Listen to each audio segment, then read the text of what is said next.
Bonjour à tous, c'est Jean, j'espère que vous allez bien. Bienvenue dans ce nouveau numéro de Mon Notaire et moi. Vous le savez, c'est votre rendez-vous privilégié avec la Chambre des notaires.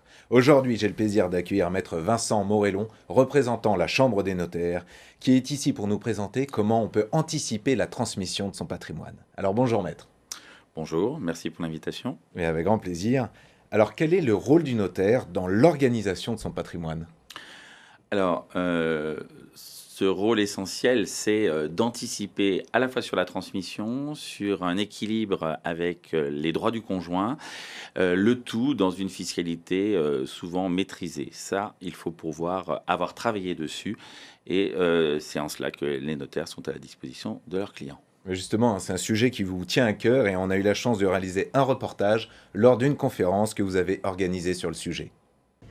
Protéger sa personne et organiser son patrimoine, c'était le thème de la conférence organisée à Lyon, à l'hôtel de région, à l'initiative de la Chambre des notaires. Les seniors et toutes les personnes désireuses de s'informer sur ces questions ont été invités gratuitement à l'événement afin de glaner un maximum d'informations données par un panel de notaires spécialisés.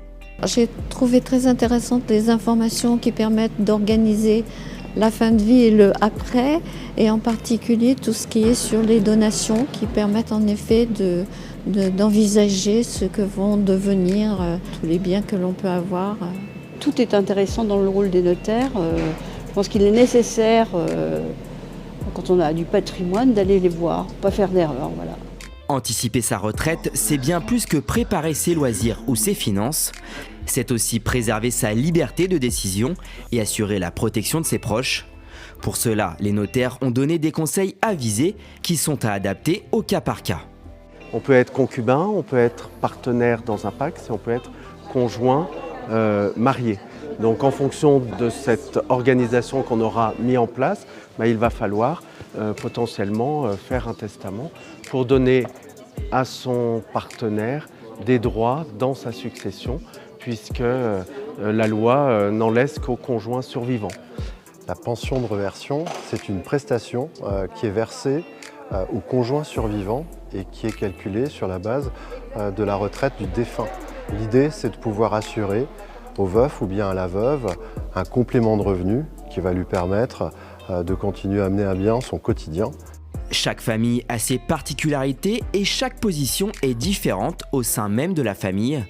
C'est pourquoi les notaires recommandent d'aller pousser la porte de leurs études. Ils pourront s'adapter à votre situation et vos considérations. Alors maître, suite au reportage qu'on vient de voir, il faut commencer par se protéger. Comment est-ce qu'on peut faire ? En effet, le premier élément auquel on pense, c'est d'anticiper sur le vieillissement et notamment sa perte de capacité. La solution qui est trop souvent proposée est la procuration. Elle permet de ne pas réfléchir à demain et elle nous pose véritablement un problème, puisque avec le vieillissement, on peut ne plus avoir accès à certaines capacités d'agir et il faudra mettre en place rapidement devant le tribunal une protection de type tutelle, curatelle ou habilitation familiale. C'est dommage quand on sait qu'il existe un contrat qu'on appelle le mandat de protection future qui évite d'aller au tribunal et qui peut se mettre en place rapidement. Ça, c'est vraiment un contrat que vous recommandez pour se protéger. Au-delà de se protéger, il faut aussi protéger son partenaire de vie.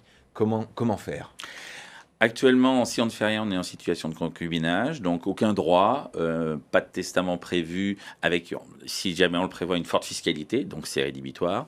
Le PACS est déjà un premier commencement dans la protection qui permet de mettre en place un testament sans fiscalité. Et enfin, le mariage est la solution, notamment si on est sensible sur les questions de reversion qui n'existent pas en cas de PACS. Ce que vous disiez sur les personnes étrangères, la fiscalité peut aller jusqu'à 60%, donc c'est quand même relativement important, il faut être prudent.